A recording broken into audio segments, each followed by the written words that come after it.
The film opens with Margot and Tyler waiting on a dock for a boat to take them to an island. He insists that the girl stop smoking so she can fully enjoy the amazing food they're about to eat. She notes the boat's small and he says they only have 12 guests. They make a profit by charging $1,250 a head. We meet some of the other guests. Lillian Bloom is a food critic who raved about Hawthorne, the restaurant they're headed to when it first opened. She is accompanied by her husband, Ted. There are also 3 tech brothers who are rowdy, all bragging about their expertise on hedge funds and cryptocurrency, and older couples, Richard and Anne. They board the boat and the captain greets them, telling them it's a 30-minute boat ride to Hawthorne. The young couple is going to an exclusive restaurant called Hawthorne, owned and operated by celebrity chef Julian Slowick and situated in the middle of a private island. A movie star boards the boat, complaining that his assistant, Felicity, has booked something so elaborate for dinner. Everyone is given a small bite to start the journey, along with champagne. Tyler is quick to take a picture before Margot and Emmy. He describes it in a hoity-toity way. The boat arrives on the island, and everyone deboards and is greeted by servers and house staff on the deck. Each checks in but Elsa, the restaurant captain, eyes Margot suspiciously. She tells Tyler that she's not who he had originally signed up to attend with, and he said that he has broken up with his girlfriend and is bringing Margot instead. This unnerves Elsa. All of the 12 guests are lounging at an expanse behind the restaurant. Elsa welcomes and tells them they're going to be a part of a unique story told with the menu, one that hasn't been told before and will never be told again. They're then shown the bunkhouse where all of the staff lives, in bunk beds like on a military barrack. Elsa explains that the staff is like a family working on a common mission to run the world's finest restaurant. They work 80 hours a week. As they continue across the lawn to the restaurant, Tyler asks about a giant mansion on the side. Elsa says it's where the chef lives, but even the staff isn't allowed inside. The door to the restaurant is opened, a large square in the wall that opens outwardly, and they all enter. There's a sad old woman drinking at a table in the back. There is an open kitchen behind all the tables where the staff is hard at work. Elsa tells them all not to photograph the dishes because Chef feels strongly that part of the beauty of his creations is precisely their ephemeral nature. Tyler wants to see the kitchen and he takes Margot to talk to the sous chef who is making little gels. Tyler asks if he made it with a Pacojet and brags about all his foodie knowledge. The sous chef knows Tyler by name and says everyone on staff knows all about those who dined with them. Everyone is given a little wine to start out. Chef Slowick appears in the kitchen. He's brooding and intense. He tastes the dish they're about to serve and approves. All the servers then begin to serve the amuse-bouche, which we're told in the title card. As if on a menu, Tyler takes a photo and Margot points out he's not supposed to. They both try the food and Tyler ravishes it, but Margot isn't as impressed by the experience. Margot looks out the glass wall that makes up the restaurant to see the boat that brought them. They're sailing away. Chef Slowick introduces himself and tells the group over the next few hours, they will ingest fat, salt, sugar, protein, bacteria, fungi, various plants and animals, entire ecosystems, at a brisk but fair pace. He asks if they will do him a favor and not eat. Then suggests, instead, they taste, savor, relish. The group is given the first course, called the island. A title card reads First Course, the island, forage plants, Manila clam, seawater. The plate is made up of various plants from the island placed on rocks from the shore and covered in barely frozen seawater. The chef says the island and the nutrients it provides exist in their most perfect state without being gathered, manipulated, or digested. What happens in that room is meaningless compared to what occurs outside, in the soil and the water and the air. People are just a nanosecond, but nature is timeless, eternal. Tyler begins crying, touched at the dish being beautiful. Margot is dismissive and doesn't want to eat any of it. She is immediately skeptical of the entire restaurant. The rest of the room revels in it. The food critic Lillian Bloom analyzes the dish. I've never tasted anything so thalassic. Thalassa being the primeval spirit of the sea in Greek mythology, her husband agrees that they're eating the ocean. The movie star needs guidance from his assistant on how to approach the meal. The 3 tech brothers just loudly talk about tech and then criticize the plate. The plating's a little frou-frou. I've had shellfish just as good at Kashiba. But whatever, now we can say we've been here. We're buying an experience. Elsa watches it all with contempt. Chef stares at Margot. Tyler notices and wonders if Chef is staring at him. Margot turns and sees, making eye contact with him. The chef shouts that they're plating in 5 and the entire kitchen shouts back, yes, chef. In unison. Next, everyone is given bread service. The chef gives a speech about how bread has existed for 12,000 years and is usually common among the poor. He then talks about how the group there is not the common man, so tonight they get no bread. Instead, everyone is given shale plates with just the condiments. A title reads Breadless Bread Plate, No Bread, Savory Accompaniments. Everyone is offended by this. It comes with a note explaining that the bread they are not allowed to consume that night is made from a heritage wheat called Red Fife, crafted with a company devoted to preserving heirloom grains. The movie star tries the creams. Lillian Bloom laughs it off as the chef, being keenly aware of food as a history of class while still preserving his sense of the delicious. She complains that the emulsion on one of the sauces is broken. while her husband concurs. Tyler snaps another photo of the food. Margot doesn't understand why he's so into it. He explains how much he adores food and that it's an art that he appreciates. Elsa is called over by the Tech brothers. They complain that they understand all the conceptual stuff, but they would like some bread because Hawthorne is super famous for it. Elsa tells them, no. One of the Tech brothers is offended and says, you know who we are, right? Elsa says, yes. He reminds her, we work with Doug Varick. She replies, no, you work for Mr. Varick. The Tech brothers insist she brings them bread, but she says no and they say wow, offended. Elsa leans in and whispers to one, you will eat less than you desire and more than you deserve. Margot notices Richard, who is familiar to her, and points out to Richard that Margot looks like their daughter. We see the old woman again, having no food at her table. She simply has a glass of wine. The chef claps and they are told they are going to have the next course, called Memory. He tells the group a memory about growing up and points to the old woman, telling them it is his mother. She used to be quite drunk when he came home from school, and at 7 years old, he arrived and his father was even more drunk. His parents fought and his father wrapped a telephone cord around his mom's neck. To get him to stop, the chef as a child stabbed him in the thigh with kitchen scissors. He never spoke to him again and always wishes he had stabbed him in the throat that evening. The group is then given the first course, Memory, chicken thighs al pastor, smoked pineapple salsa, tortillas. They're all given a small chicken thighs with tiny scissors sticking out of them, along with plates fashioned with tightly coiled telephone cords and bowls of tortillas. The tortillas all have images on them. Lillian notices hers have restaurants that were all closed after she gave bad reviews. The Tech brothers seize document that expose them for committing fraud. They call Elsa over and ask what they are. She responds, these are tortillas. Tortillas deliciosas. The Tech brothers demand she explain the images and she tells them, these are tortillas which contain tax records and other documents showing how the company has hidden transactions with shell companies, performed various acts of intellectual theft, and created seemingly countless invoices with fake charges. She's asked how they got him and Elsa says I'm sorry but chef never reveals his recipes. The Tech bro threatens to shut the restaurant down by morning and Elsa tells him, that won't be necessary. The movie stars tortillas are all the poster of a goofy movie he did a long time ago simply for the money. And sees pictures of the two of them, like one with a bandage on Richard's head after having a melanoma removed. In another one, there is a photograph of Richard with a young female escort on a date. He convinces her it was photoshopped. At Tyler's table, the tortillas are pictures of him trying to snap photos of his meals in secret earlier that night. He is worried the chef is mad at him and wonders if he should apologize. Margot says, they're the ones who should apologize. We're sending it back. She tries to wave over a server but Tyler snaps at her, saying you don't send things back there. You thank them for even letting you in the door. He uses the tortilla to make a taco and raves about how great it is. Margot is offended. He snapped his fingers at her and gets up to leave. She heads through a hallway where an elaborate silver door. Before she can enter, Elsa appears and asks if she needs help. Margot says she's looking for the ladies' room and is pointed in that direction. Inside the ladies' room, Margot smokes a cigarette on top of a toilet, while looking out a slab. A pair of angel wings are being prepared on the lawn. The chef enters the bathroom and asks Margot what she's doing there. She says it's the ladies' room. He responds, I mean here on this island, you little fool. You're not supposed to be here. Margot was a last-minute replacement and he wants to know if she's one of them or one of us. He leaves, confusing Margot. When she returns to her table, Margot tells Tyler she wants to leave. He points out they can't because they're on an island and the boat is gone. The Tech brothers complain about the tacos being made up of documents that would hold up in court.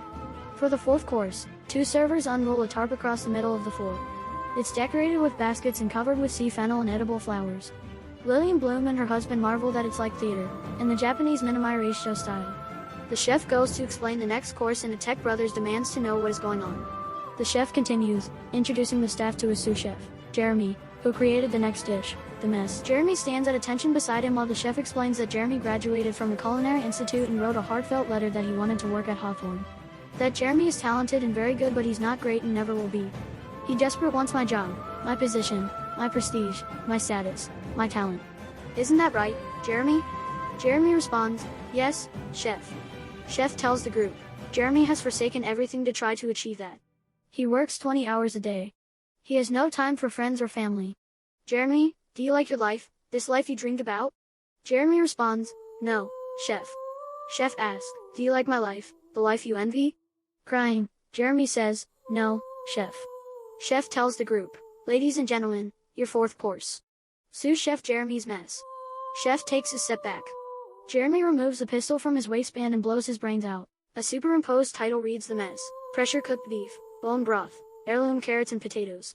R.I.P. Jeremy Laux, 1988 to 2020. Everyone begins screaming and panicking. Richard gets up to leave and Elsa asks if anything is wrong. Richard tells her he's leaving. Elsa says, there is no boat to leave on. Richard tells her, then I'll call a helicopter. Elsa says, that will be difficult without phone service. Richard tries to push past two servers holding meat cleavers and tells him to do what they say, and Richard tells her, I'll handle this. Elsa asks, with which hand will you handle it? Your left or your right? Richard doesn't answer, so she says she will choose and orders the servers to cut off Richard's left ring finger. They do, and Elsa tells the room if anyone tries to leave, they will lose an appendage. The movie star is angry at his assistant for bringing him there. Lillian Bloom is convinced this is a stunt for her benefit, which is why he texted her and invited her personally. Her husband agrees it's performance art, both trying to convince themselves it's not really happening. Elsa asks Margot to join the chef in the kitchen. Tyler asks if he can come but is told no. In the kitchen, Chef tells Margot she's ruining his menu and asks why she's there. He tells her he can tell she's not one of them, she seems to have experience working retail. He asks if she is with us or them. She asks, if I answer you, will I get to live? And the chef says, no, we're all going to die tonight. Do you want to die with those who give? Or those who take? He gives her a kitchen timer and says she has 15 minutes to decide. Margot goes back to her table. Tyler is jealous she got a kitchen course. Chef returns and tells everyone, are there any questions about me, or Hawthorne, or why none of us are getting out of here alive tonight? Tyler asks, was that star anise I detected in the stew? Chef confirms it was.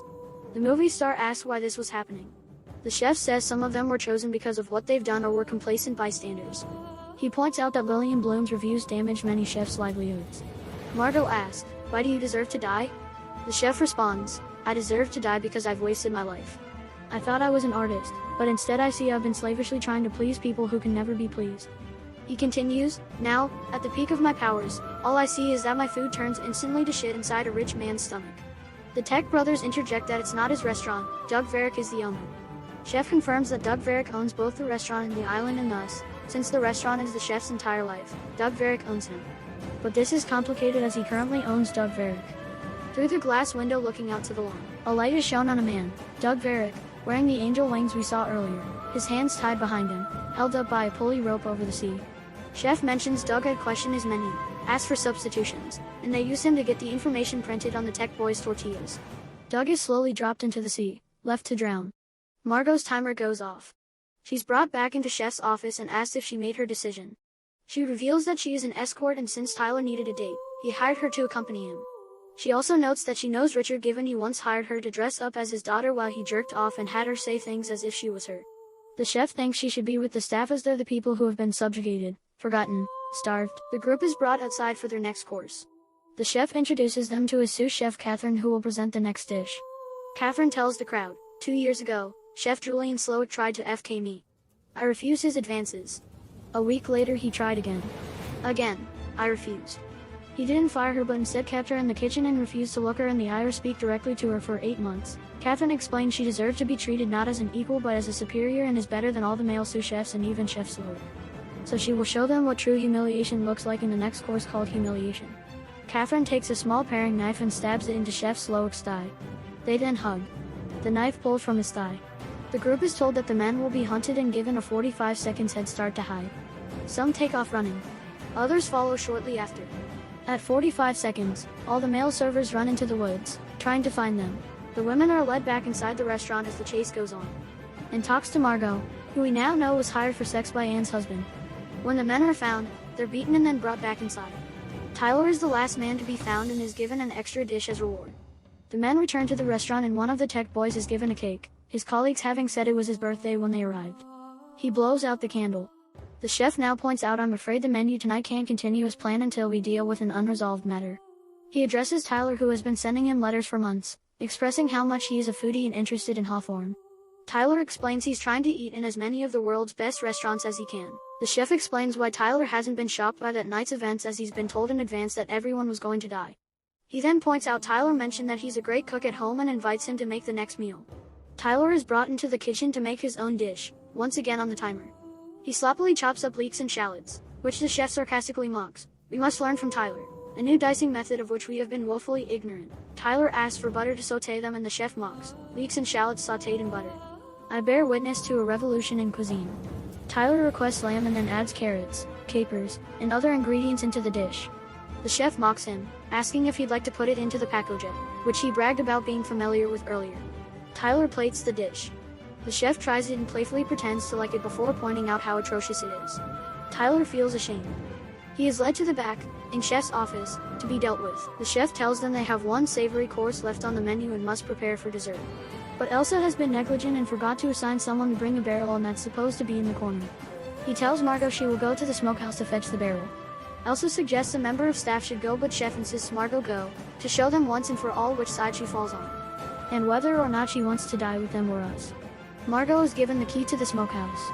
On her way out, she sees Tyler, hanging by a noose, dead in the chef's office. Margot goes out in the lawn and makes her way into the smokehouse. She quickly finds the barrel, but first grabs a scaling knife off the wall. Through the window, she sees the chef's cottage. Margot enters the chef's cottage to find it's a replica of the restaurant's kitchen. In this one, there is also a silver door. She crosses to it, but it's locked. Elsa appears in the cottage and tells her she is supposed to worry about the customers while the chef worries about the menu. Margot is making her job difficult. They have a huge scuffle around the cottage with Margot using the knife she had pillaged. At the end, Elsa is stabbed to death. She tries to explain to Margot that she didn't neglect to move the barrel, the chef never asked for it. Margot takes the key off Elsa and enters the silver room to find a secret room with stacks of cookbooks and photos of the chef throughout his career, ending on a newspaper picture of him flipping burgers at a local restaurant, seemingly happier than he is now. Margot notices a radio on the shelf and calls out for the Coast Guard. When she goes back into the cottage, the chef is there, asking if she likes his home. Margot asks him if he's fed up feeding his art to rich people. Why doesn't he go work as a cook in a soup kitchen or a monastery? Chef tells her to retrieve the barrel. Back in the restaurant, Margot enters with the barrel. Chef tells her the answer to her question is he's a monster, but tonight everything he's done is 100% pure. He tells her he has chef's hands and puts out a flame on her candle with his hand. He quotes Martin Luther King to say, "We know through painful experience that freedom is never voluntarily given by the oppressor. It must be demanded by the oppressed." A small boat arrives and the Coast Guard makes his way to the restaurant. The chef admires Margot for having found the radio and orders the dining room be cleared. The staff works to conceal all that's gone on that night and to clean everyone's faces to conceal injuries. Chef Slowick tells the group that the man cannot help them, so there's no worth taking the risk. It'll just result in the death of an innocent man. The Coast Guard tells the chef he's heard there was a disturbance. The chef denies this and nobody in the room speaks up. The Coast Guard asks if anyone called in a distress signal on the shortwave, but Margot doesn't speak up. He then recognizes the movie star and says he's a fan. The chef asks if he'd like his autograph. The movie star is given a pen and paper and he writes on it for the Coast Guard. The officer turns to exit and then turns back around, pointing his gun at the chef. The room starts begging for help. The Coast Guard points his gun but then turns it to Margot, more specifically, the candle on Margot's table which the chef had put out. The gun is actually a lighter and he uses it to light the extinguished candle. The chef reveals he's one of them and then tells Margot he's decided she's now an eater, a taker, an animal like all the rest. The group is now told they're getting their final course. Chocolate is poured out on the floor. Margot shouts that she doesn't like the chef's food, and she wants to send it back. The chef comes to her table and says, "I'm very sorry. What about my food is not to your liking?" Margot says, "You've taken the joy out of eating. Every dish we've had tonight has been some intellectual exercise rather than something you just want to sit and enjoy." She points out the food wasn't made with love. The chef is defensive and says love is the most important ingredient in all his food. Margot tells him the hot dishes were cold. There's no personality, only concepts. That as a chef, his one purpose is to serve people food they will like. And he failed her and bored her and he left her hungry. The chef asks how hungry she is, and she tells him she's starved. He asks what she wants and she tells him a cheeseburger, not a fancy deconstructed oven cheeseburger but a traditional one. The chef says he'll make her one but she suspects he's not capable. The chef promises to make the best cheeseburger she's ever had. The chef cooks in the kitchen. The next meal is listed as cheeseburger, just a well-made cheeseburger. It's presented to Margot. She takes a bite. She agrees it's great, but explains her eyes are bigger than her stomach and wants the rest to go. The chef arranges for her to get a to-go bag. He thanks Margot for dining at Hawthorne. She puts $10 on the table and heads out to leave. She's given a gift bag with that night's menu inside as a memento to remember the night by. And Margot is free to go. She exits. In the restaurant, everyone is given the bill before the dessert is presented. Everyone pays the bill as normally, Lillian charging you to the magazine she writes for, Richard using his Amex. The chef tells everyone they're on a no-tip system so gratuity is included. He tells them their final dessert course is a play on the traditional campfire classic, the s'more. He says it's the most boring of all desserts, cheap chocolate, marshmallow, graham cracker, but somehow Americans like it because it's set on fire. A coat made of marshmallows is placed on each guest. The floor is covered in chocolate sauce and graham cracker crumbs, and then the entire room is lit on fire. Outside, Margot gets to the Coast Guard's boat. She struggles to get it to turn on but finally does and is able to cruise over the water back to the dock she boarded from hours earlier. Inside Hawthorne, everyone is on fire and all the staff and guests are dying. The title reads Final Dessert Course, S'more-marshmallow, chocolate, graham cracker, customers, staff, restaurant.